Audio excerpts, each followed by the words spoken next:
something. But we redirected. Everything should be good. Good morning, YouTube. Afternoon, mid-afternoon, early afternoon. We are doing a Ford Explorer. So we have 2 front doors and the full windshield. We're going to be doing 50 on the full windshield and 20. We're going to be doing 20. This is basically what I would do on my own Explorer if I was trying to be a little bit safer. But keep the front doors dark and the windshield a little bit lighter. On mine over there, which is like, we got little twins right here. I have 35 on mine, but I also have a mishmash of other films scattered around my car for YouTube reasons. What's up, dude? We have been streaming for a minute here. But we've been doing it on the Facebook group. Aw, you guys are so much more active.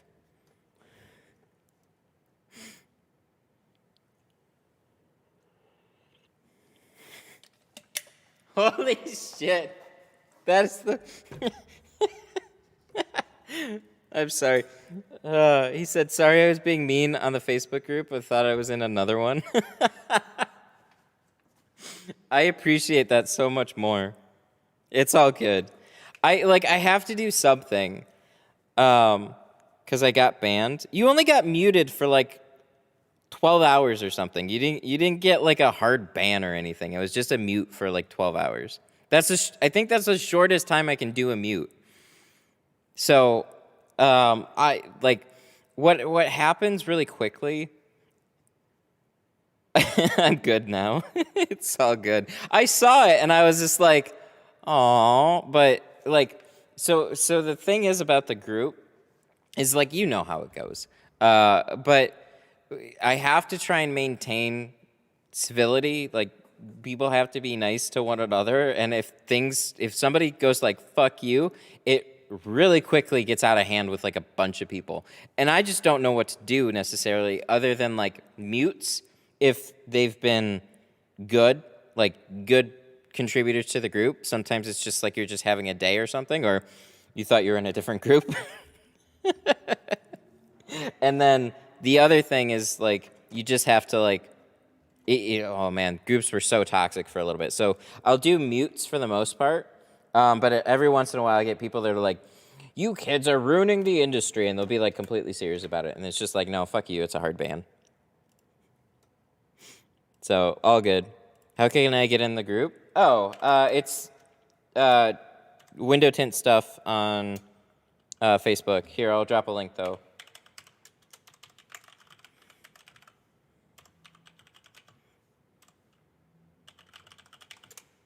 There's the link.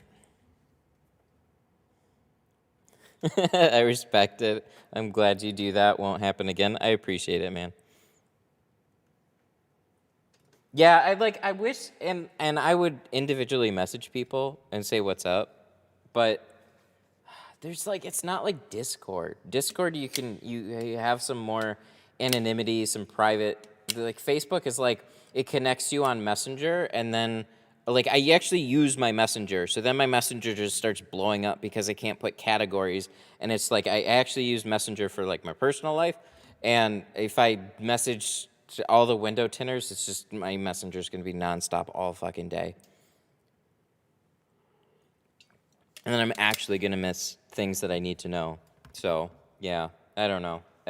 So I do like soft bans, like group, but I like this though. People could totally come here and appeal their bans. That'd be funny. I've watched other channels do like ban appeals, but I don't think that'll happen. I don't think that'll happen to the same scale.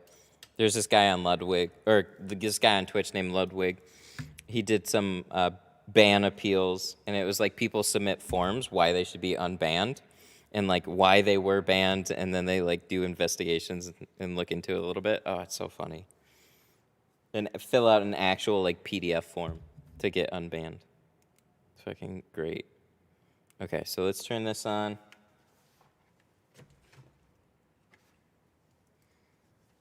So we're gonna pretty much hop right into things. This shouldn't take too long either. I had a full Subaru before this, so I was streaming that on the Facebook group, but without the GoPro. And it would have taken too much time because I got started at like 9-ish, and then we went all the way up to 12:30 doing that car. So I'm trying to do a happy medium here. So I want to do more with the group. And with the channel too, but YouTube's funny. So there might be like just an extra random stream in there on the group from time to time, but I don't know. We're just figuring it out as we go. Whoa!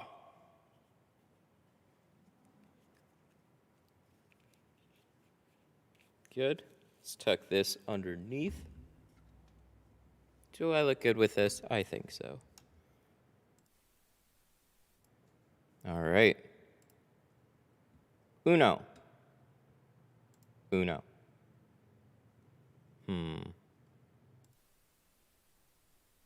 Oh, I don't think this is on.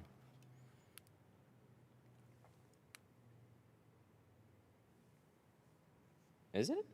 Oh.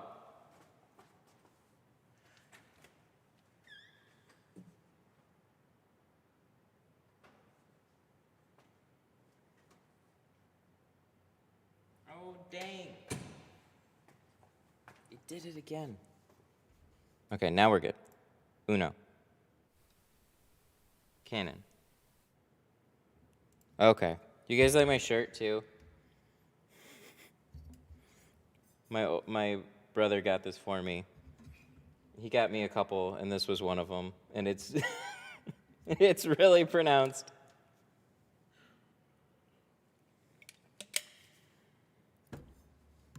Awesome setup and work. Thank you. I appreciate it.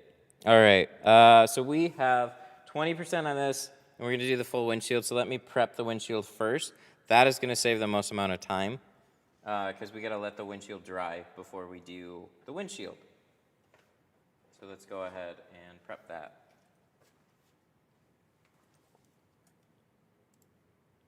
GoPro.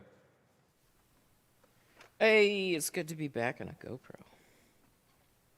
Now, the real question is, where did I put all my shit? As you can see, we're super well organized for this. Card reader, that's important. We'll put that over here. Oh, here it is. This. Oh, I should text him the link. I should text the link. Hang on. Sorry. We're going to text the customer the link too. Canon. Voice.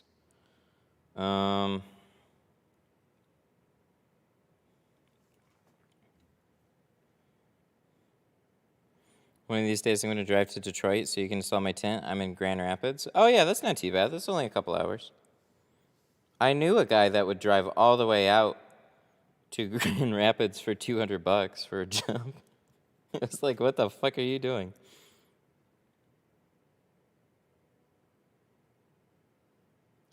What? Oh, can I text through the app? Oh, that's weird. How do I call? What does call do? Voice.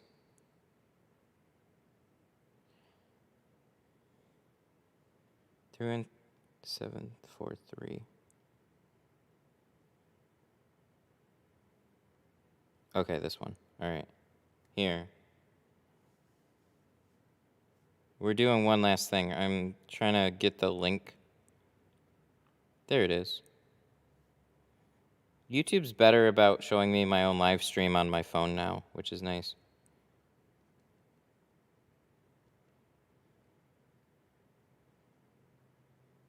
There we go. Cool. All right, let's do this. All hail the glorious tint god. Thank you. What do you use for card payments? The Square thing? Yeah, this is just PayPal here. That's their POS system. This works really well. There's like Square and a bunch of other ones. I haven't looked at the ins and outs. I just did what was the easiest for what I was doing, and that was just get the PayPal POS system. It was free and it came with a card reader too. Like I said, they made it easy. Don't forget to like and subscribe. Oh, that looks chuggy. Does this seem chuggy to you guys? All right, hang on 1 second. 1 second.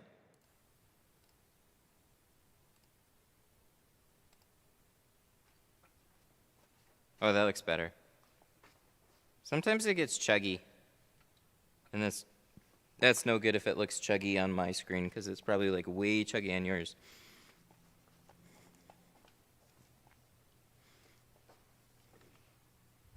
I just got my order. Really? Oh, good. Okay, good. I just got my order. Thank you. Oh, you're very welcome. Good. Glad you got it. Good deal.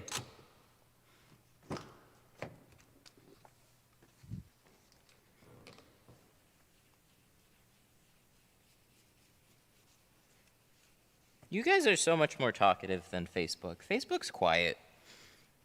I streamed a whole Subaru. We didn't have the GoPro, but I streamed a whole Subaru.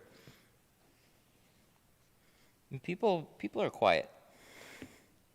There's just like, it's really interesting to like watch the different platforms, the way like people interact with them and stuff. And I always have like the best reactions out of YouTube. Like YouTube's the most fun. How did I get here? Welcome. Who cares? YouTube made it so. Am I using are you using Xpel? No, I'm using Geo. Similar sourced place. I was quiet on Facebook. You were quiet on Facebook. Don't tell me I was quiet. No, okay, when you're doing a 3-hour stream, you're going to get a little quiet towards the end. It was decent, and then it definitely like tapered off towards the end. It's just interesting to watch the platforms, and like YouTube will gradually grow to like a certain point, and Facebook, I feel like I'm always starting from zero. Facebook is like, yo, you have a page with like a couple thousand people. Well, when you stream on that page, nobody watches because we don't show it to anybody. I was like, oh, well, that's dumb. And then on Facebook with like the groups pick up a lot more organically, but it's still like, it's still an interesting dynamic. Super chat. Oh shit. Full disclaimer, we don't have a balloon today, I'm sorry. I don't run balloons when people are waiting because it's very loud.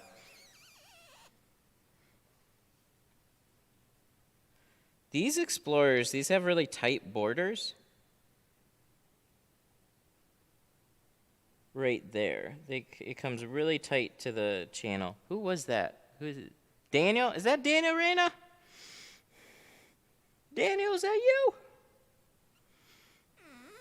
What's up, brother? Pal? Homie?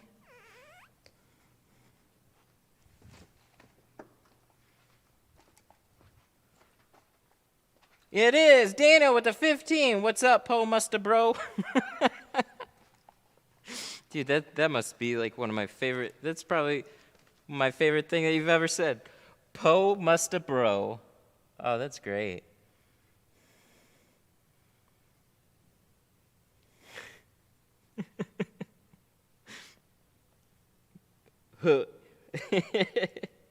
With a 10 as well. Hoorah. Thanks, man. Po Musta Bro. I like that a lot. Like, it's so... Filipino culture, they say po a lot. So like, hello po, salamat po. Like that means like thank you. But it's like they say po a lot. Almost like saying sir or ma'am. Kind of like, I interpret it more as like bro. But it's not so bro-y. So it's like, holy shit, Daniel. What's up, man? Do I look crazy? Daniel with the 10 and another 10. Hoorah again. Thank you. I really appreciate it. Hope you're doing well, man. Hope you're doing good, Poe. All right, we got dry shrink prep today.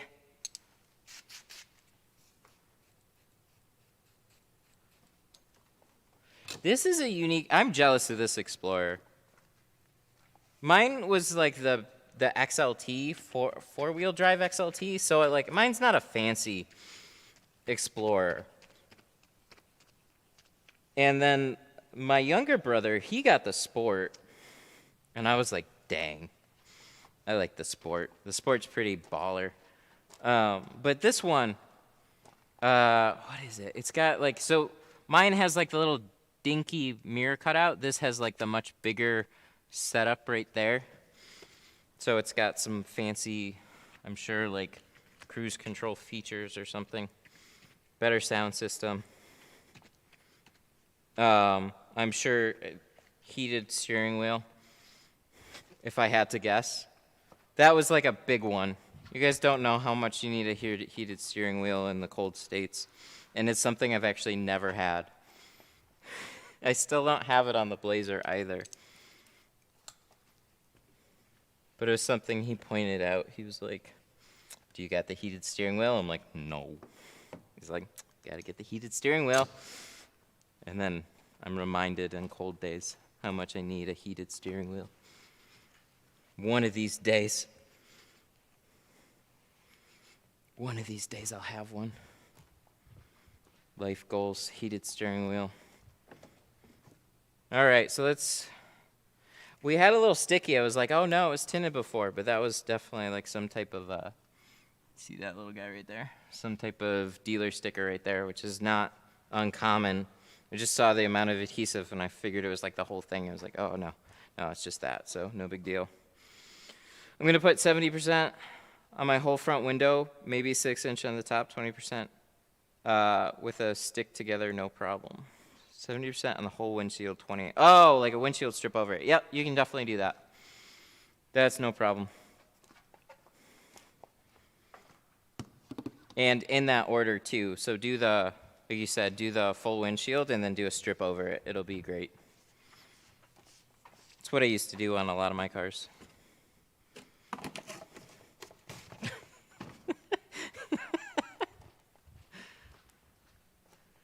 All right. Are we still? Trace. Trace. No? Are we? Oh, whatever.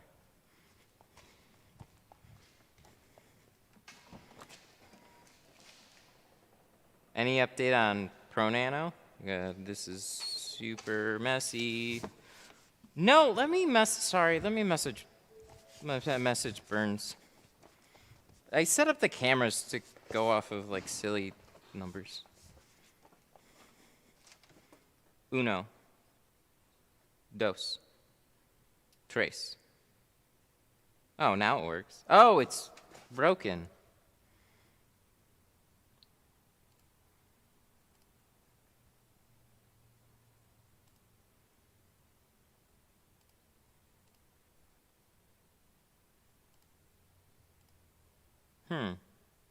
That's weird. That's like way broken. Okay, whatever. That was the last car. That was the Subi. I gotta message Burns and see what's going on. He said Pro Nano should be no problem. So as far as inventory issues, I don't know why there would be. But if it says it's out of stock, then we gotta figure out why the hell it says that.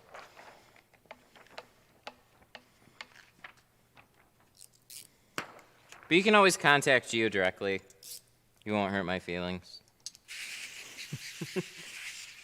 He's the type of guy that it's like, if you're looking for film, he'll get you film. He was just having some in stock issues for sure with the Pro Classic, and he was doing everything. Like, he's paying like double or triple for air shipping just to get it here faster. He like well ordered. Like, we had this conversation through the winter time, and he's like, I'm gonna be ready for this year. Like, last year, it caught me off guard with it caught everybody off guard with the shutdowns and logistical problems and stuff like that. And then it was like, it was dead. And then all of a sudden it was like busier than everybody's ever been. And then you throw in logistical nightmares on top of that because so much production slowed down. And then coming into this year, it's like things started to catch up, and then it exploded again. But there's still logistical problems, and he's ordered like double, he said. He's like, at least double the film from last year just to stock up for this year. And you guys have like fucking blown him out of film. Which is crazy.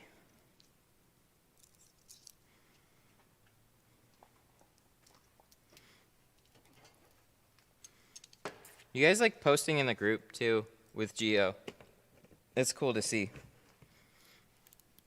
It's nice to see people taking pride in the films that they install. It, like, that to me is like, aw.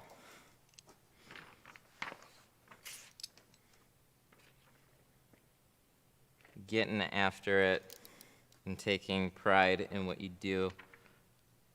That's super important.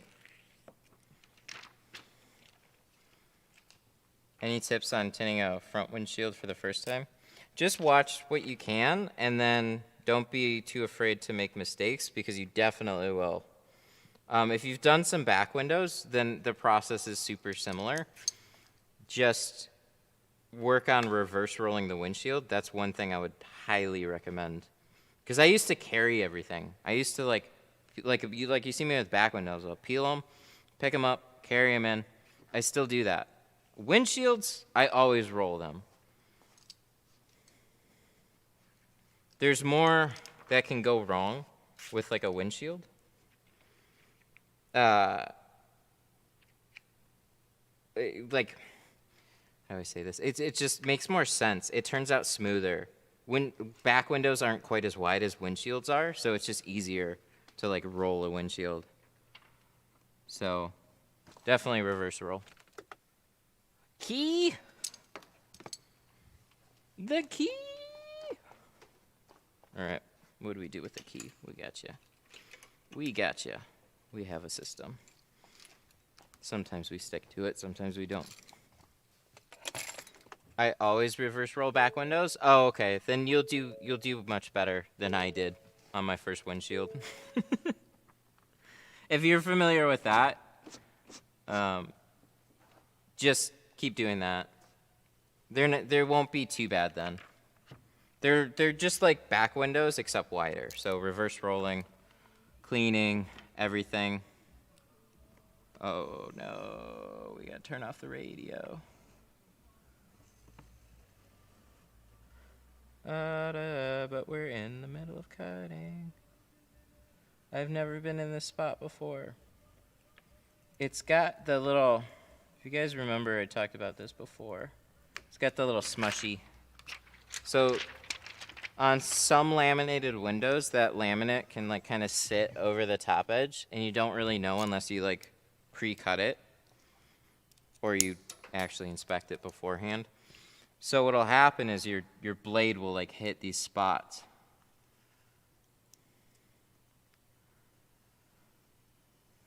So yeah, you see it starting to come off now. I need to start doing this first, but it usually doesn't like ruin my pattern or anything, so I have a guy, or Tint with a guy that swears by your videos? Oh, that's cool. I appreciate that for sure. I still I don't know everything, but I've seen a lot and I still have to get cars done in a reasonable amount of time. So everything that I do is trying to optimize time and cleanliness. Because if you put out a dirty job, that shit's coming back and that wastes you time and that ruins your reputation real quick. So little things like double cutting, that's a big one. Somebody on the Facebook group just learned about double cutting today, and that was cool to see. They're like, I've never seen that. Amazing, right? Not everybody has seen everything. That's cool. Certain people watch on Facebook, and then certain people watch on YouTube. That's why I try and be in more places. There we go. That's looking pretty sharp. A little bit. Am I seeing something? Like a hair. Yeah. There we go.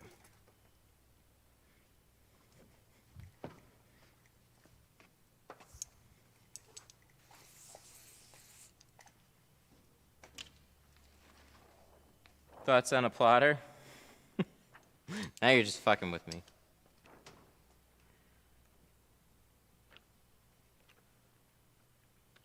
The plotter problem is always software. So if you have good software, most of the time your plotter will be okay. Your plotter will still be fidgety, and then occasionally rip right through like a quarter of a roll of film. And then you'll be like, well, that sucks.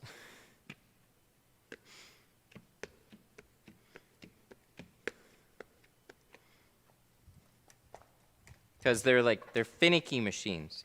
They're cutting through film, but not through release liner entirely. And then if they cut through both, it's a bad day. If they don't cut through one, then it's a bad day. Takes a little bit to get it fine-tuned. The deep, dark world of plotters that nobody talks about. Do you think reverse rolling a back window is bad? No. If you can do it, then do it. It's not easy for me to do. I think back windows have less room from the top to the bottom in a good amount of cars. Certain windshields, like windshields are typically more propped up and they have a little bit more space. And then they'll pinch down to the bottom, and that's where you could have some of the most difficulty with the windshield along with the side pillars. But you generally have like a little bit more space with a windshield, but on a back window, it's like I'm butting up against the bottom and the pillars and stuff. I just have and third brake lights. And all that together, I'm just not great at reverse rolling a back window. But I am, like I've done the Frankie method. That's just how that's how I learned how to do everything, was just carry it in. So it took me a lot longer to learn reverse rolling down the road. So I stick to just peeling and carrying it. It's also faster. Reverse rolling takes a little bit of prep.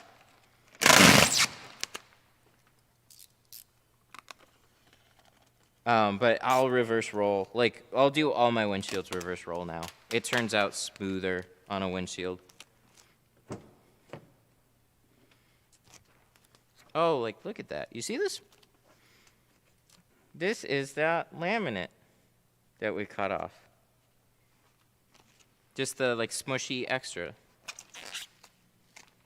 You know, the one thing I like about Explorer panels, let me check before I put my foot in my mouth. They usually stick pretty good. Okay, maybe this one's only mediocre.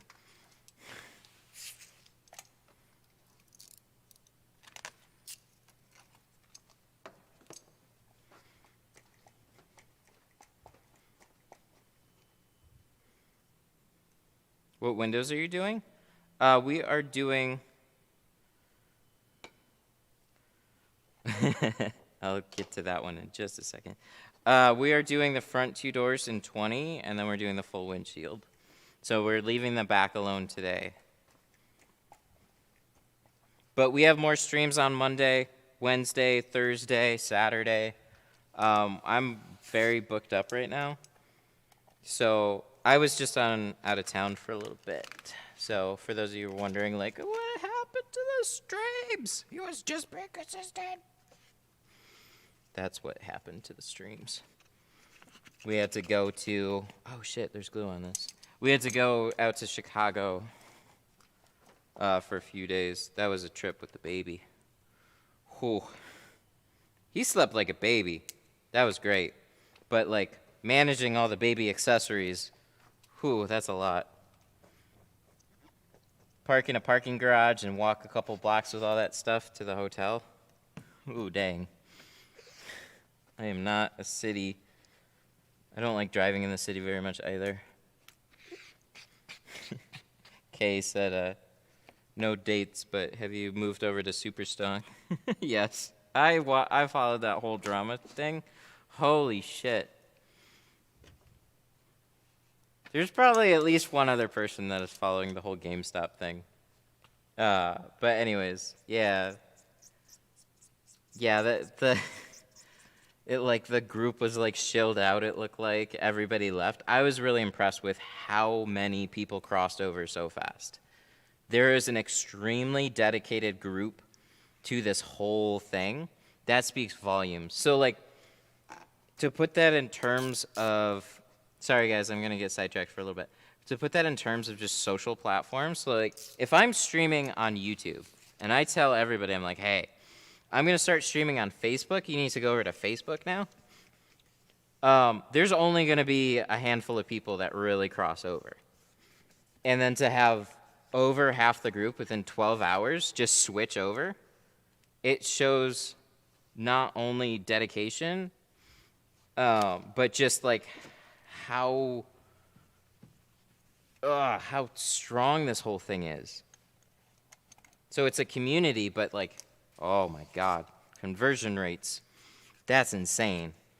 And then I'm hearing things like 60% of the Robinhood platform had GameStop. Like 60%. 12 or 13 million users. 6 million owned at least one GameStop share. Fuck. Think of how many other brokerages, like, dude, this, oh my God. This is gonna be an interesting week.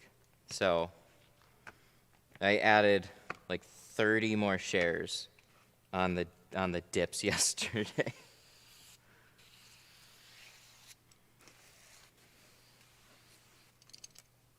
It's gonna be fun. All right. It was such a smooth transition. I know, without even a hiccup. It was just like, boop. I had to call and opt out of security lending. Yeah, there's so many scuzzy platforms too. I had like, I was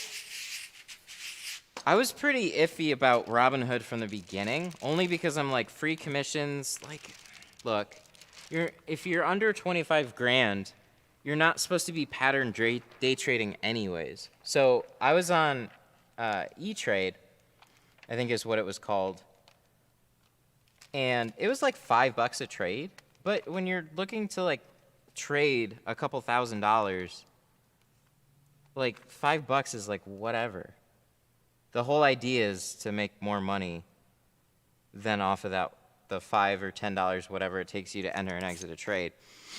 And they commit to better service and stuff like that. So like that's what you're paying for. And then Robinhood's like, no, it's free for everybody. And then you learn about all this scuzziness in the background, and it's like, holy shit.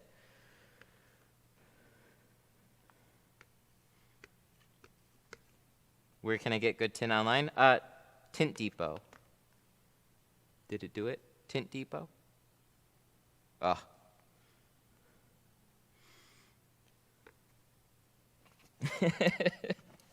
Renzel and and Warden for charting. I'm a little over the whole charting thing. I learned this a while ago. You can try and chart things out, and there's a lot of major stocks that follow patterns and stuff. But the real issue is like, it's such a volatile stock. It's kind of hard to say where anything's going to go. It's like everybody's guessing. Nobody knows for sure. So if there were things trading on like long-term patterns, then yeah, it's like they're good for like swing trades and looking when something looks like it's going to fall apart and whatnot. But just the like day by day, hour by hour, it's like, it's like it could do this or it could do that.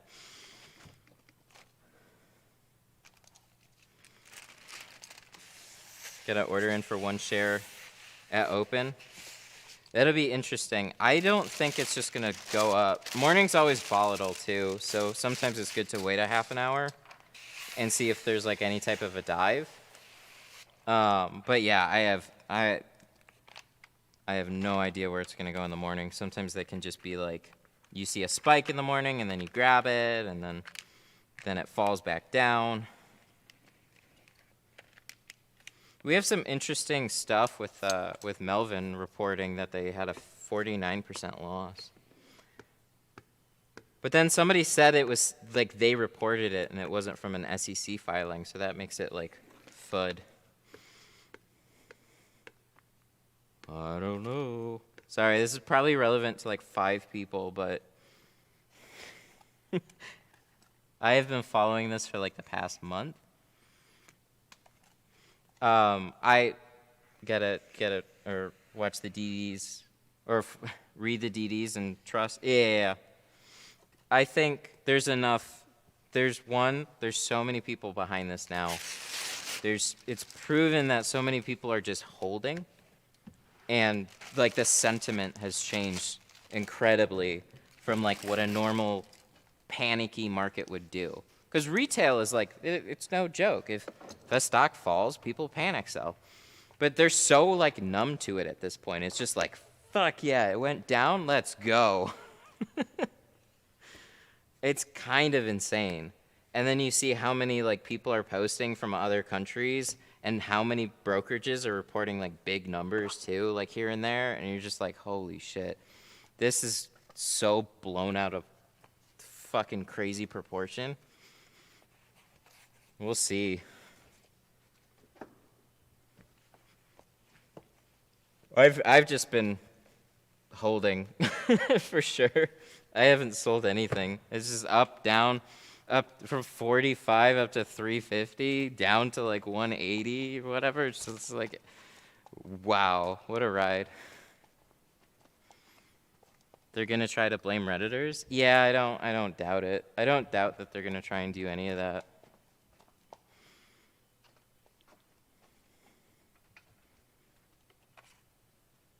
I mean, they've already been painting weird pictures. It's like, how do you do that, though? How do you blame this all on, like, retail trading? It's like, what, you're telling me long-term professional brokerages and institutions can't outthink just the general public? I just hope if anything really comes out of this, they, like, fix the whole short-selling problem. Because that is insane. Like, that has genuinely been a big problem for a while. Where any company they deem fit, they will just slowly take them down until they just like, you're trading against infinity. So they just keep borrowing shares, they short sell them to try and run the company out of business, and even if they don't succeed in running them out of business,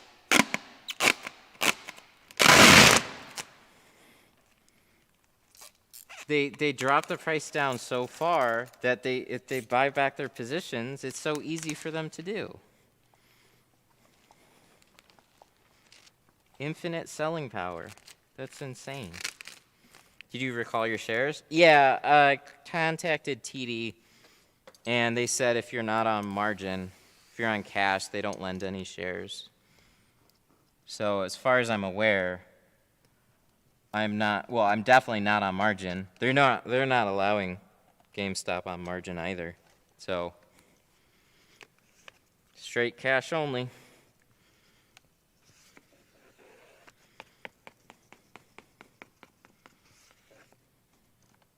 I'm glad I learned about stocks. I was like following penny stocks a while ago. It seemed interesting. I got really into like the patterns and stuff like that. So like you kind of get a sense of like what to look for, but then I looked over into like NASDAQ right around the time that Trump became president. And then it was just he turned the market into a roller coaster. Everything that he said, it was up, down, up, down, up, down, up, down. And then it hit this period after I stopped looking at it that it just ran up. Oh, there it is. Do you prefer this Explorer? Yeah, the hood is in better shape. It's got a couple of features that mine doesn't. Oh, I think it's got more cameras and stuff like that too on it. And I think it's got a heated steering wheel, which I just talked about earlier. I need a heated steering wheel. Oh, fuck. That was a comment that made me really laugh. Just reminded me. Somebody was like, you don't know cold till you live in Canada, -50. That's true. Here, I'll bitch in Michigan.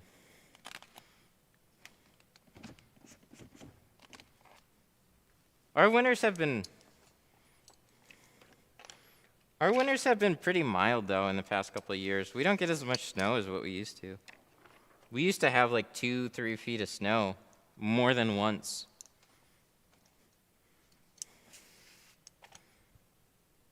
How did you learn? I got lucky and just kind of fell into it. So my dad had an auto accessories shop and had a guy teach me. But that's one reason I do this channel too, because nobody really has like any type of set path into this. So it's like, this is what I've learned, and I like doing YouTube. So you guys get to see everything. So if you want to get into it, a lot of it is practice, so much practice. And then when you think that you've got it down, you'll still make mistakes. It's just how it goes. I did a driver's door on a Subaru earlier, and then there was just like a random piece of schmutz in it, so I had to redo that. Fun. It happens.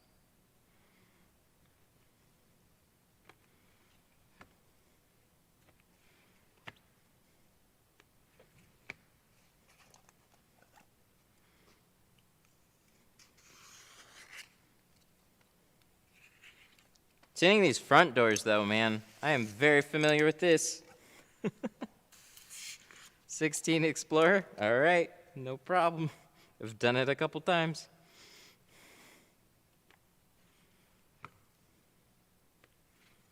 These are some of the most forgiving seals that you can have, though. Because, like, look at these spaces.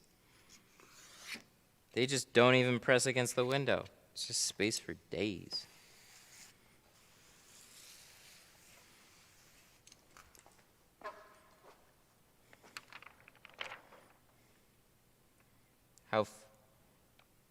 How fast have you tinted?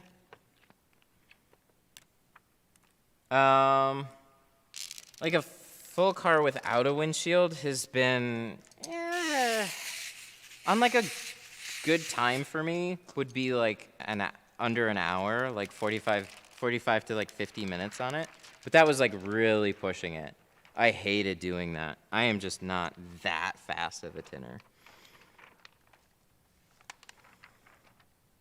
But it was like, somebody comes in at 4, and then another guy comes in at 5, and like they were both scheduled farther apart than that, but like one person's running late, and one person asked if they can get in at the end of the day or something, and then they just take them both because it was a slow day. And the next thing you know, you have 2 appointments, like 2 hours before close, or sometimes an hour and a half before close, and you're just like, what the fuck? That was my life for a while. Have you had any problems with your Explorer? Just one small one. It's been that one has been very reliable. I haven't had like any start issues or any of that. The only thing, though, is I had to personally replace the...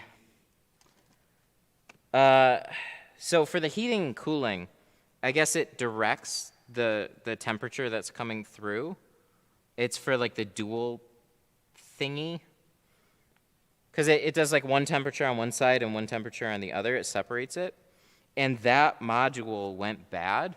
And so it was only spitting out hot air on the passenger side, and you couldn't change it. So I had to, like, dig. It wasn't that hard to change. It was just kind of like there was one tight bolt that was really tough to get to. The mode door actuator. Yeah, that. I think. And now whatever I replaced it with, I bought one off of Amazon, and now it's making a clicking sound, so I have to change it again. So that's been like the only thing. There was like one rough start in the winter, but it's got like 80,000 miles at this point. It was my daily, still is, but for like window tinting, just load all my stuff up, run to like a bunch of different shops in a day, sit out there for a while waiting for appointments. Like that car has been thoroughly used.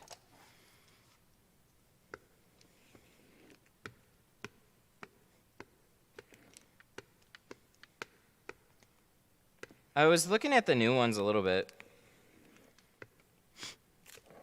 Is it a 6 or 4-cylinder? It's a 6. It's not the boosted. It's just, they're like the boosted one. Not there's like the Sport, which is like the crazy twin turbo one. And then that one is not the EcoBoost. And they said the power out of the EcoBoost is basically equal to that one. The EcoBoost one just doesn't really make sense. And I believe them on that. I'd rather have something that seemed less parts, more reliable. Especially if it's just for like a smidgen of fuel economy. I'm good.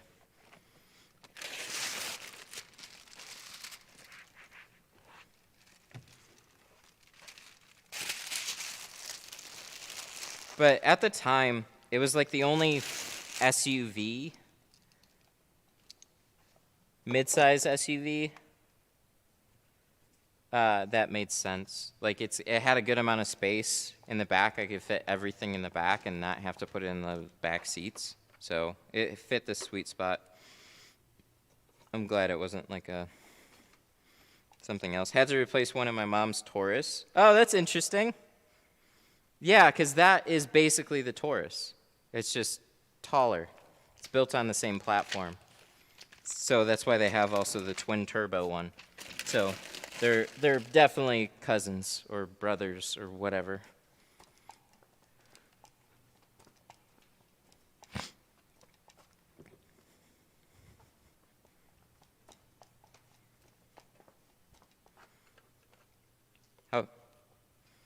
How about mileage? I bought it new. It's got 80 on it. 80 something. Like 2 or 3. So, yeah, I bought it new. The way that I looked at that thing, that's my mobile tint machine. So that was basically like my toolbox. All the film fits in there. My small mobile toolbox, and it's just run around, pull everything out of it. I saw a couple guys do like trucks, but I didn't like the idea of doing like a truck because in the wintertime all that shit gets so cold in the back. No, thank you, I'm good.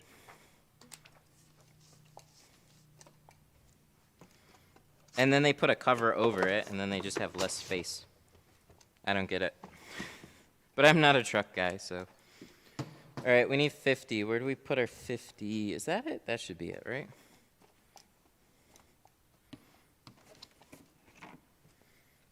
I replaced it with one from the parts store. It makes noise when switching from hot to cold. That's what it sounds like. It makes like this clicking sound. So I'm guessing there's just a big difference in quality from like the factory part versus an aftermarket one. Because I just replaced it in the summer, and we're talking about like 9 months later, it's broken.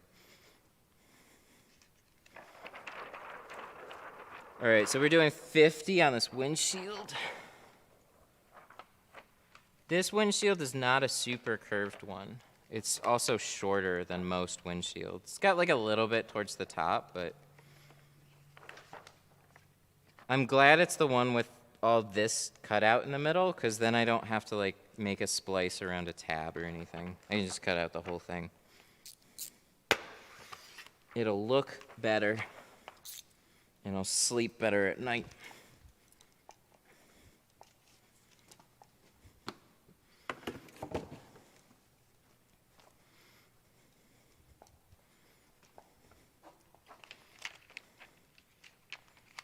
Wait, what? I didn't know that. Around 1,200 miles? No, 120,000 miles? What was that? I'm going to read it. What's that? Around 110,000 you need to replace your water pump, and is a hefty price. 12 to 1,400. Ew! Fuck. Well, now I got to weigh my options, because it's paid off.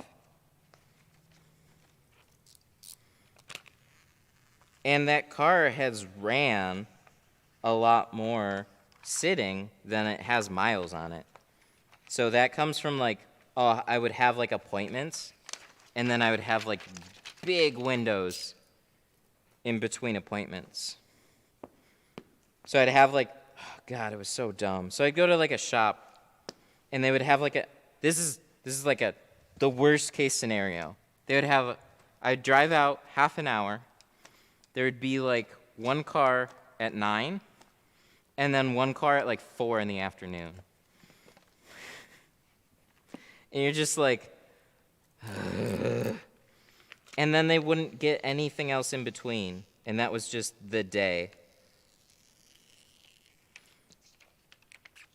I went through some not fun days tinting for other shops. There's still some days where like the glass shop, they're good, but there's still the occasional day where they're like, we got a gap in between this one and that one, so they'll have like something at 1, and then they'll have something at like 4 or 4:30. And you're like, can you get them to come in earlier? And they're like, we tried. But there's some shops that just don't care, and they'll space that shit out so far. Really annoying. It's really common for V6 Fords. I recommend you look it up. I don't want to, though. I was oblivious. I was happily oblivious to it being an issue. And then you just made the problem for me now. You like wished it into existence. You're like, you're going to have a problem with your water pump, which now I'm probably going to go home, and then it's like, oh, it happened now.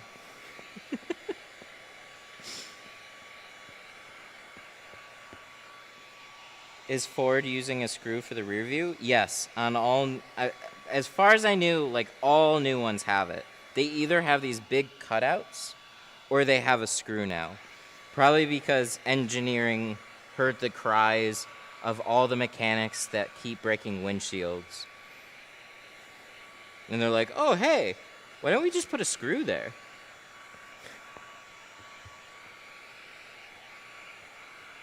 But for years, they're like, why would we do that? That doesn't make sense.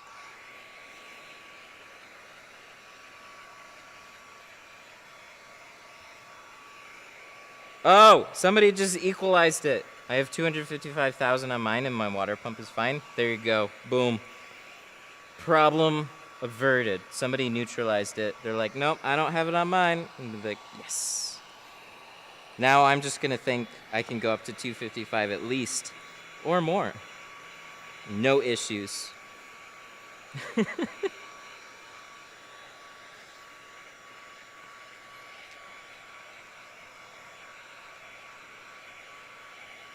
See, I just wonder if I should then trade it in and get something different. Somebody in chat mentioned minivan, which is funny because that's what we were talking about before.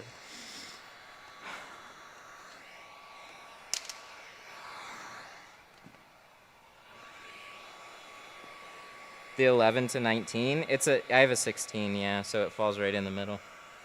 How are you seeing the comments? Magic. Magic. No, I have this nifty trick where I have, like, Microsoft Sam reading every fucking comment to me. And I tell you, in the beginning you'll go crazy, but you get used to it. And then I've all right, somebody, the GameStop fans are gonna appreciate this too. So if I'm at work, I can't stand there and read my phone all day, but I can have it read to me. So I have it read the DD to me on the really big ones. And the emojis are so funny. So it'll be like, we're apes, we're going to the moon. Rocket, rocket, rocket, rocket, rocket, rocket, rocket, banana, rocket, rocket, rocket, rocket, rocket. Oh. It's good stuff. When? When did they start putting the screw? I first noticed it, I think, like 18. I don't know for sure, but there's like certain, like that takes a little bit of time for it to roll over to like different models and stuff. So now it's pretty much all, as far as I know, it's all comments. I never knew what DD meant. Oh, it means due diligence. You know what I don't know? I don't know what FUD means. I'm like happily oblivious to what, I have no idea. I've tried to figure it out and like I've just thought about it. I'm like, I have no idea what it means, but I haven't Googled it. So everybody calls FUD on all like the skeevy posts and stuff like that. On all the shills and bots and stuff trying to get you to sell. They're like, that's FUD. I'm like, what the fuck is FUD? But at this point, I'm too nervous to ask.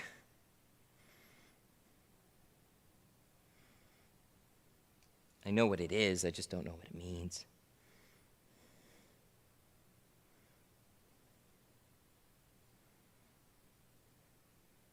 There was somebody that posted, oh man, fucked up discussion? Is that really it? Oh, that's not as exciting as what I was hoping. That's not as exciting. FOMO? Oh, I know what FOMO is. Do you want me to? Chad will probably tell you what FOMO is too.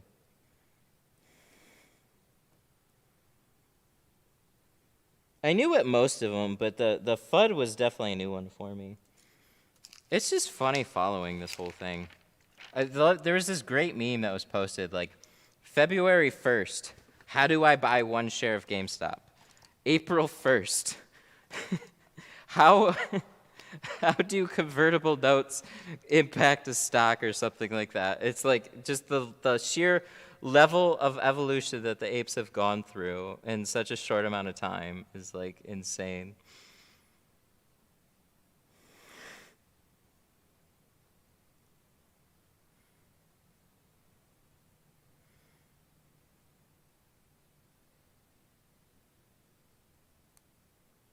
Depreciation sucks. Yeah, but that's just life.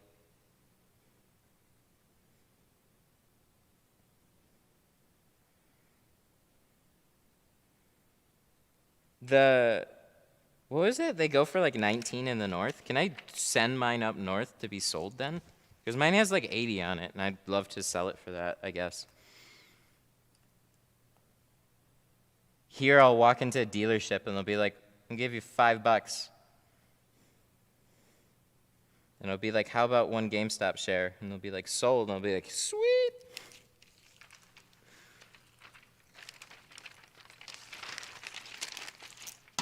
Whoa. That took our knife with us. We don't want that. Our tint stuff, Matt needs your help.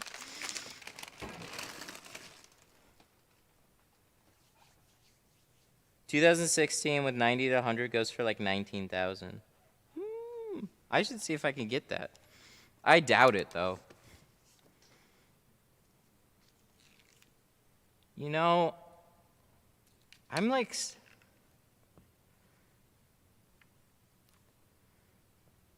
I don't know what I'm gonna do for like a new one. Like my wife was talking about a minivan, but like, I definitely don't really want to get a minivan. We used to make lots of jokes. It's like when you get a minivan, that's it.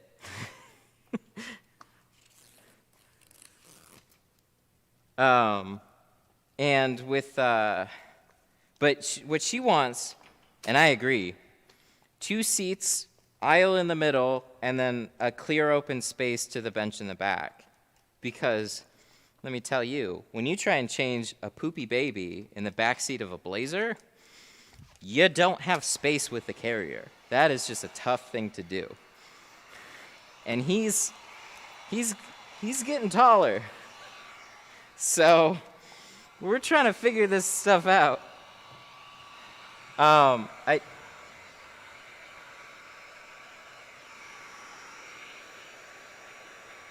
It's different because a dealer will offer you like 12. Yeah, I know. They'll give me shit for it, and I'll be like, fine. But going through trying to personally sell a vehicle sucks, man. It sucks. Some brokers don't allow fractional share purchases. I wouldn't be surprised. They're like, companies like Robinhood, they're not going to want to sell fractional shares anymore on a stock like that because it just adds to the sheer amount of pile that they have to buy back. I can almost guarantee you that they have not bought your shares. They're just, you give them money and then they take that money and then they go market with it. And then they expect most people to lose money. So it's like, this is how it works. Like, this is a crazy, going back, some of these systems are insane. So, imagine you buy a share of a company. Well, you just prove, like, they don't, what, as far as you know, your account says you have a share. So you have a share, right? Well, maybe. They marked it on your account, and they owe you that share, sure, but it doesn't mean they actually went out into the market and bought it. They could have just marked it on your account and said, thanks for the cash. And then they have your cash. And then most traders lose money. So what are they out? Not much. Not much at all.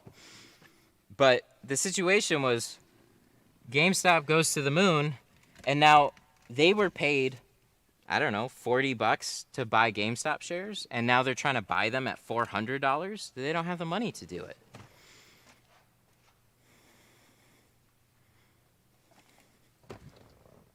Gonna do the Conor McGregor cocky walk.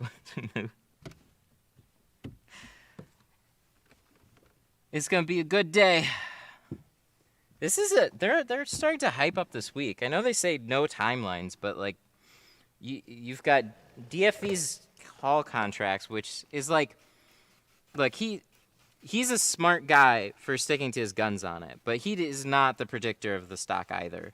He was very early. He stuck to it, and he's the most notable person for it. So I have a lot of respect for what he's done. But, like, if he's got calls expiring then, he's either, like, got some insider stuff with the company. They're just like, they're like the company just happens to plan something around that time. You know what I mean? So it's like, but it definitely seems like both GameStop and some other stuff are hyping it up for that time. So this is gonna be a fun week.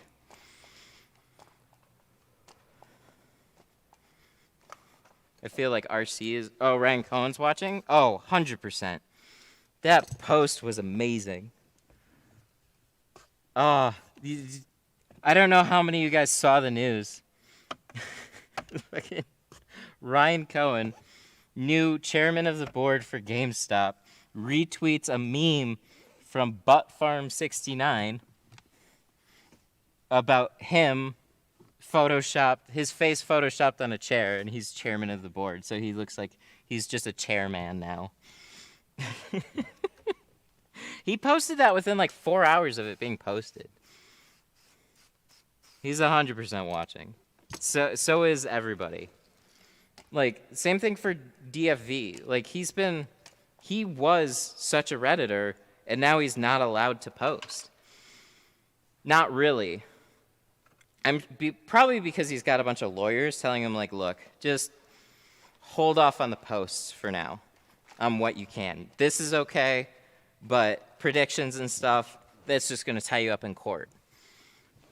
So that's probably what's been going on in the background.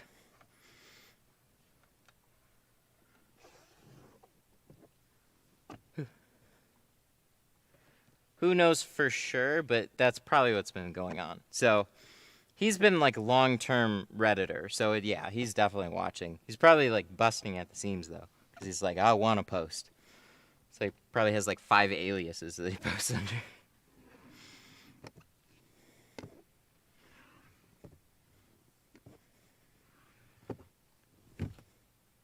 I know like very few people on here probably you guys have probably heard of the GameStop spike, but there's probably a fair amount that have no idea what I'm talking about.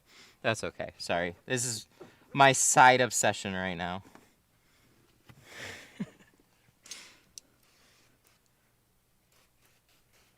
Trying to go from a smooth brain ape to a wrinkly brain. The memes are great.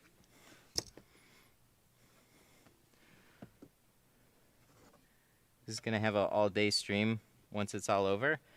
Yeah, I'd imagine like down the road. It probably like has to be like, yeah, over for like a little while before he can actually do anything. Even then, who knows? But that sucks.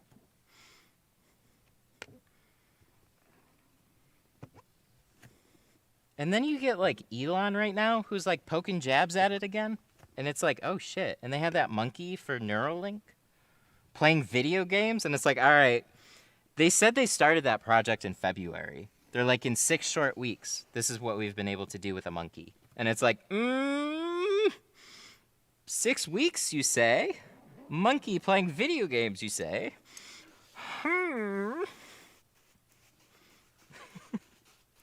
Good times. There's too many little like wink wink nudge nudge.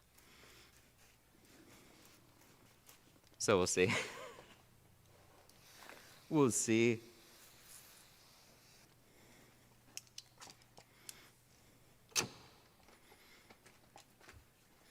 What do you do about the dot matrix? Not much. I clean them, but there's not much you can do. So there's like, some people will say Elmer's glue, but Elmer's glue is not made to stand up to UV. So like over time, it could definitely yellow on you. I just stick it as best as I can and then I move on. It's not like the greatest of answers, but like I have yet to see anybody with a super solution that doesn't involve literally sanding the window or applying some sort of like glue. It's just FUD.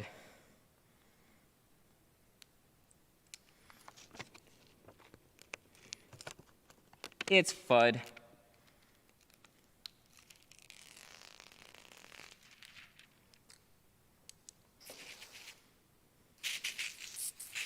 Probably have a lot of FOMOs this week. I think so, but that's the way everything goes. You either know, like there are no certainties with a lot of things, right? Like I have good theories that my shop was going to do halfway decent, right? But I didn't know. I was nervous when I saw it. It's just like you got to take that little leap. And this is one of the safest fucking leaps that I've ever seen. So even if, in the end, if it doesn't end up somehow working out for whatever reason, it's like everything adding up right now is just like, dude, the company is easily going to be a $50 to $60 billion company in like a year. Could be 2.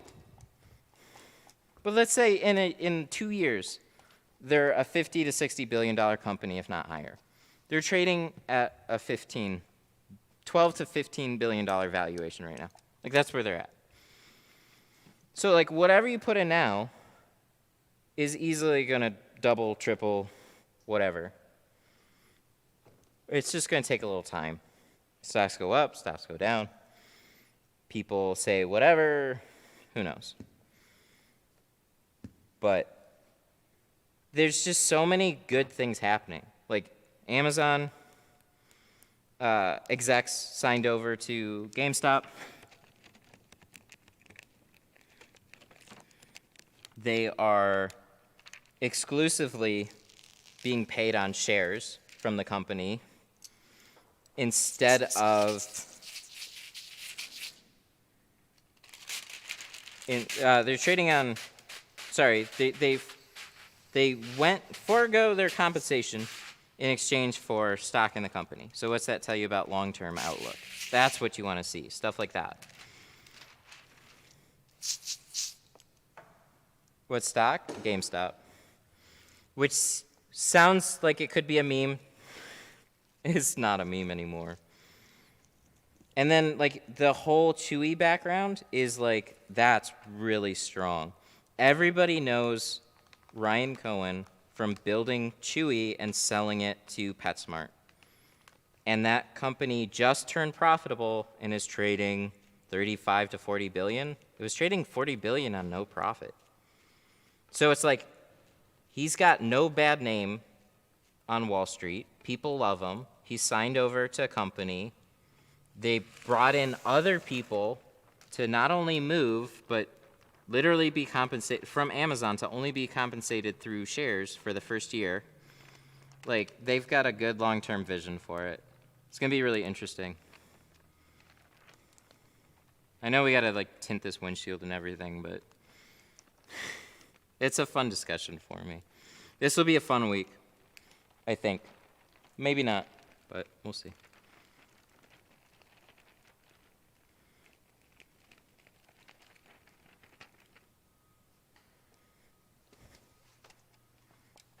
I mean, what's the worst that it could happen? It's going to fall back down to 0? Yeah, okay. 10 mil is my bottom floor. That's where things get really funny with people. I want to see them initiate any type of a split. If they do a split, then a theoretical price like that, yeah, could happen. Exit strategy. What's an exit strategy? True. They got to do a stock split, I think, though, to do something like that. I could be completely wrong, though. I don't know. I always play on, like I said, I 1 foot in one door, 1 foot in another door. I'm always, like, take a little bit of caution, a little bit of risk. Weigh those. I'm not going to FUD, but nobody knows how high it's going to go. It's going to be really crazy. I'm going to watch to see the momentum. That's really what I'm going to be looking at. I'm going to look at what it looks like and then probably panic sooner than I should, and then smarter people are going to hold longer. Who knows for sure?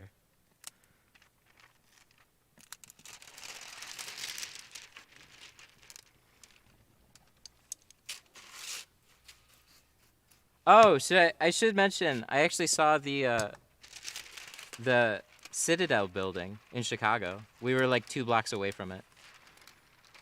So I saw it in person. I got a picture outside the building.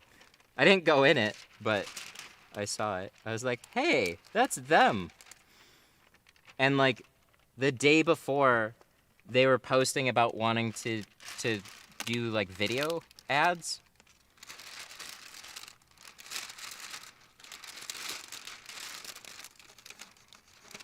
So that was fun. Have you taken your Explorer in to get the carbon monoxide thing? No. I did get a notice about recalls. I just haven't done anything about it. So. They also had something about the back suspension at one point. They're like, your back suspension could break. And I'm like, okay. I guess I'll do it, maybe. And then I didn't. Purchasing. You guys those are rookie numbers. You gotta up those numbers. No, it's cool. It's nice to hear a couple comments about it. Like, that shows you how big of a situation this whole thing has gotten. With people on my channel, some people are talking about it on my channel.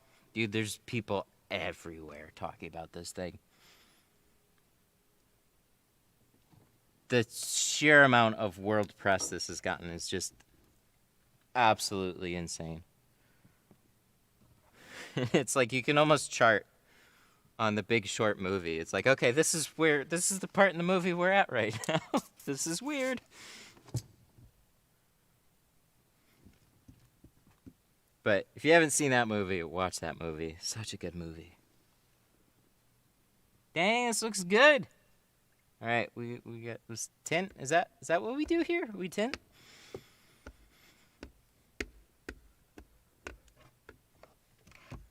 Eventually, tinting becomes like, you'll notice, like, tinting becomes, like, just muscle memory. And you just kind of, like, walk through it. On a lot of, like, the regular day-to-day stuff, it's just, like, just talk about whatever while you're tinting.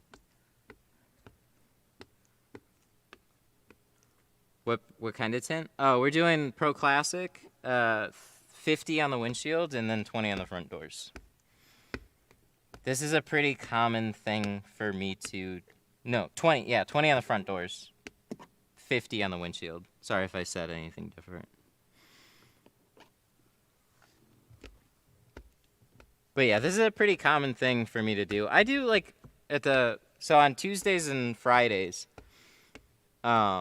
is, like, I've been doing Pro Classic for a while now. And before that was, like, Avery Dennison NR. And that's sort of, like, really what a lot of my daily work is like. This is just, like, car after car after car. In, like, a good solid film. Like, dyed film. So the carbons and the ceramics, they're, like, I'm still getting it's a little tougher when it's cold. Let me say that. We did quite a few carbons last summer, though.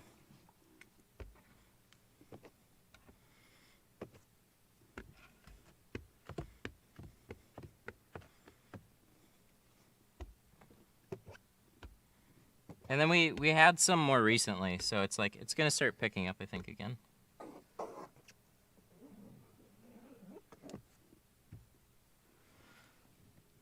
R.A.P. DMX. Oh, I did hear about that. X gonna give it to you. I've been so off the front page of Reddit. Like, I've pretty much buried myself in, like, super stonks. And then I went to the front page yesterday. I was like, oh, shit. Other things are happening. That sucks, a 50. That becomes so much more relatable as you get older, too.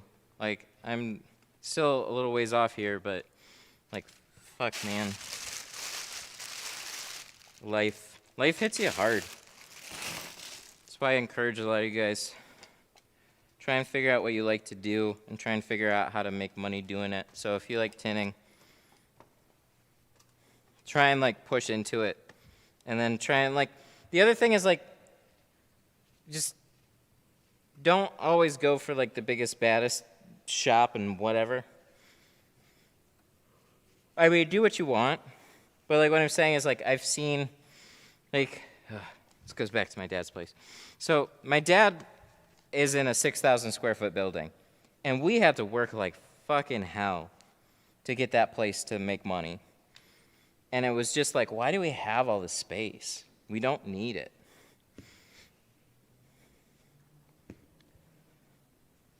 But now he's up to the point in the last couple of years where he's doing really well. So it's like he fought it out. He got there. Fantastic. I'm very happy. But holy shit, I don't want to do that for myself. I want like a chill at home tint gig. And then it'll stream. That's my deal. Figure out what you like to do. Do it.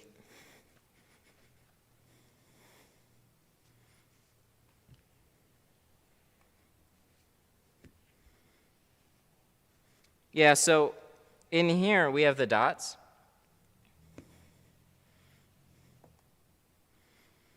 So I'm gonna press that. I'm gonna press what air I can out of it, try and smooth it down.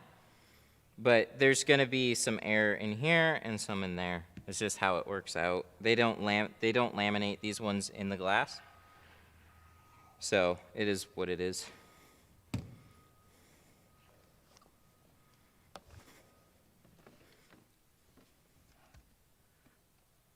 But the nice thing is they also have like that blue tint here. So it's kind of sandwiched in between that, so it's not near as noticeable. That like blue sun visor windshield tint that they do.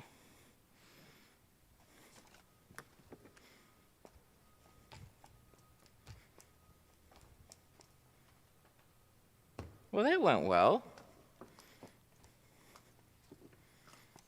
Explorers have a good amount of space on the windshield and the doors. All in all, tinting Explorers is pretty good. The only time it really gets annoying is these back quarter windows here. So these have these tight rubber gaskets here that can be like pretty obnoxious. So right in here, you have like a rubber trim here, and then it goes down to a hard point here too. So don't just cut this out. Take your blade and free up a little space, and then cut these as exact as you can. You have as much room in the bottom as you need, and you can get those with no gap. Oh, but they do it on this one too. Oh, I don't know if I want to say it. So this glass is colored a little differently from this one. As soon as you notice, you don't unnotice it. I noticed in the wintertime, like 2 years after I had mine. And I was like, oh shit. Won't those air bubbles around the border fade away if you hit them with a heat gun? You can lighten them up once they dry out, but they have to be like completely dry. So this is something like, it's gotta go sit out for a day.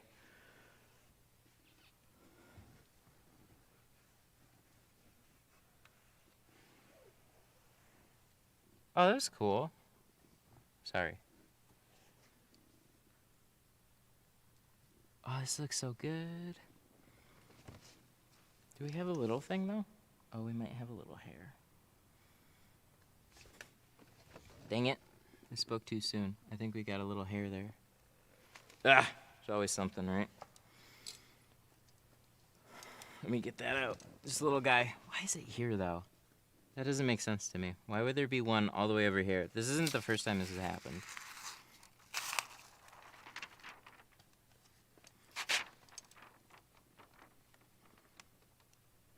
I don't get what I'm doing at this point, though, to create this.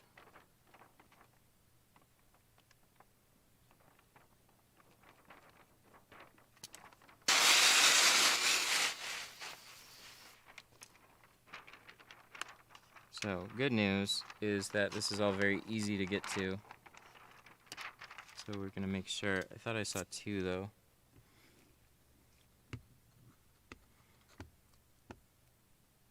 Maybe we got them. Maybe we got them. Oh shit, did we get both? Oh, okay, cool. Yeah, that's no fun. Like when you get like a little teeny tiny squiggle, I gotta figure out why that happens sometimes. Because at this point, on all the way over on this side, it's like, there shouldn't be that.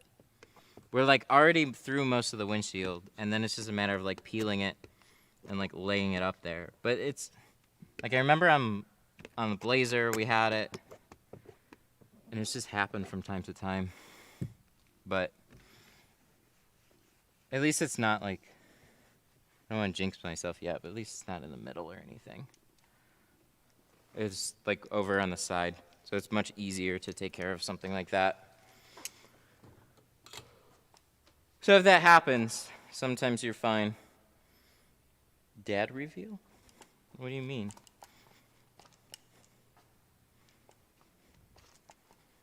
If it happens, it happens. You just try and make the best of it. We're going over it with a fine-tooth comb. The other thing I noticed, too, was this area right in here. That's why I take that big squeegee and squeegee off my entire film. And I'm really careful about soaking down anywhere here on the outside of the glass. Because I didn't realize, for a little while, I was having these like little speckly trails down there. And I isolated that to the way I was peeling the film. So when you go to peel it, and you peel that liner, and then you soak the windshield down, this is basically like a big canal. And all this shit could just run down the middle from like up in here.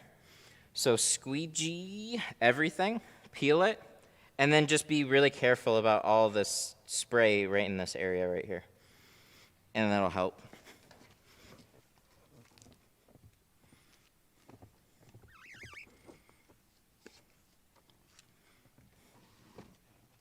Happened to me more than once. And then figuring out how to tackle the side edges better, that was helpful. They used to turn out speckly, which is why I never reverse rolled, and then I found out that was really just from spraying everything down and then not squeegeeing it off, so you'd get like dirt that would run back in there after you set the film back down. There we go.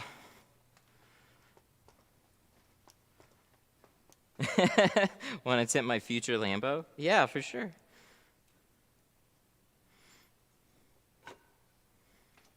You know, that's actually something I've never done. I've never had a Lambo anywhere, ever, period.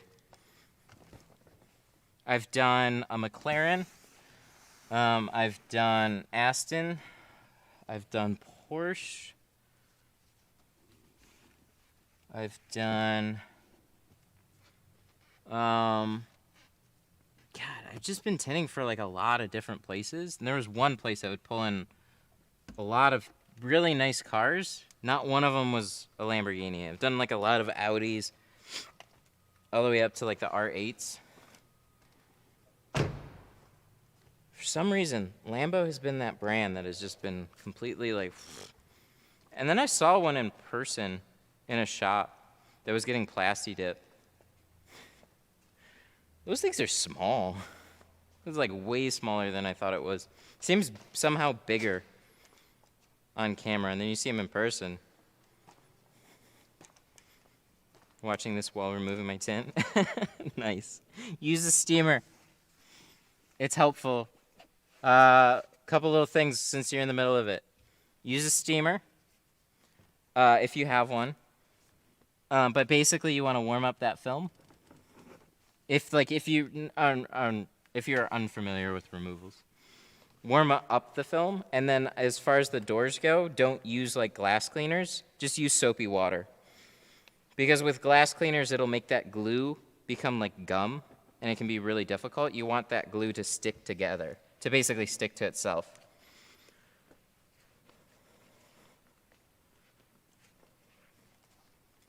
Can't watch this live. Sad. That's okay, we're almost done anyways. Actually, I think we are done. Dang.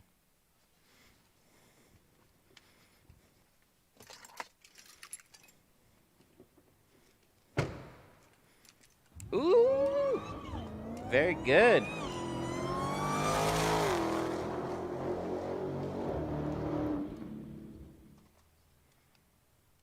Super chat, Mr. D Magic, how you doing, buddy?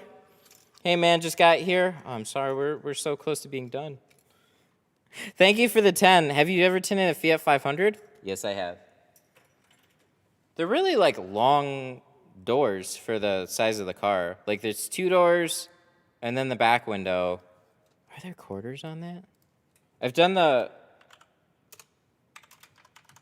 I've done the convertibles and the regular ones. Oh, yeah, there are. They're little quarters, little back windows, and then longer doors with, like, the gasket, like the felty seals on the sides. They're not bad. The seals are a little wide, but they're not bad. They're goofy little cars, but they're fun. I did an inspection on a 2014 Ferrari 458 Italia the other day. Ooh! I really like the 458. That was my favorite Ferrari at the time.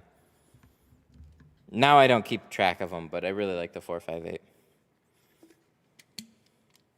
I don't think I'd ever want to own an exotic car. I'd be too scared to ding it. They look like super uncomfortable too. Like around here it would suck. It'd be so bumpy. You gotta like take them somewhere to be driven down like smooth roads and stuff like that. Oh, I guess I could take this off now. Whoa, we're getting a haircut tomorrow. I would have earlier, but I got so busy, and then I looked like too late in the day, and the wait was like 40 minutes to an hour. I just didn't have time. No time. And then Sunday came around, but that was Easter. So it'll happen. It'll happen this Sunday. GME license plate. I've seen a few, and I was going to comment too. I was going to say, like, bring it in and I'll tint it. But I didn't. Good story. Alrighty. Well, we are done. I got to deliver this. He's waiting on this. I have some other stuff I got to do today, too. So I got a bunch of tools and stuff I got to, like, take back home because I was out of town, so Buddy was helping me out with shipping all you guys' orders, which I greatly appreciate. We're running low on glass aid rolls. I'm doing what I can to keep them in stock, but oh my God. Logistics. Logistics are fun.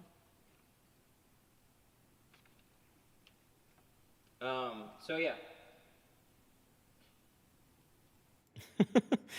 That was fun. Hope all is well. Need to get a window on my bar 3 tinted. Oh, I see. You own one. Oh, that's the fast Fiat. I loved watching the Top Gear episode of that car. That was a fun episode. They had so much fun with that car. That's the fun one.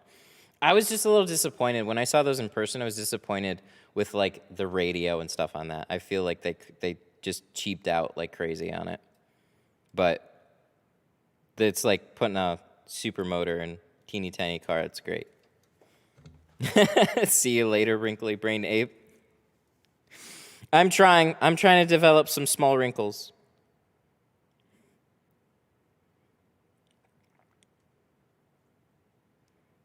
Okay, I gotta get going. Alrighty, I'm sorry, dudes. Monday we have a stream. Sorry, for sure. Monday, Wednesday, Thursday, and Saturday. We should all be streaming days, so we have a lot more stuff coming. Oh yeah, and it's so fun. Yes, the radio is terrible. Yeah, they're one of the few cars that they still made in a manual too, so that would be a very fun car. Very cool. I gotta make a phone call too. I gotta call my wife. Sorry, but yeah, Monday. I don't know if we're gonna do 9 or 12, but keep notifications on for Monday. We'll definitely be streaming then again. So thank you all for hanging out. I greatly appreciate the support too. Check pre-market on Monday. Oh yeah, shit. Markets can be open Monday. That should maybe be a fun day. Maybe we'll do a 9. Big shout out to Daniel Reyna. Daniel Reyna, for the massive super chats. I greatly appreciate it. He said Kamusta Po, bro. That was really funny. And then Mr. D Magic with the 10. Thank you. I appreciate that too. So we'll see you guys Monday. Bye-bye.